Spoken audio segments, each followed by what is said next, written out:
you have Torx, triple square, and poly drive. I think the most commonly found one is Torx. I find this one all over the car. It's bolting just about everything down. And it's very similar to this poly drive. You can see how close that shape is. If you look, here's the two drive shafts. This is a Torx and this is the poly drive.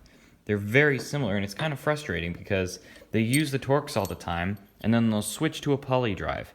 Here on the head bolt, the Torx will actually fit in here even. It's really quite a tight fit. We've actually used this before because it's so deep down in there, you don't know what it is until you get it out.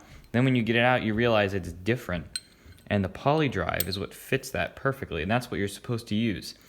I would so expect them just to use the Torx, which is what they use just about on everything else. And then we have the triple square, which really you only find on these Volkswagen Audis. And that fits in there just right as well.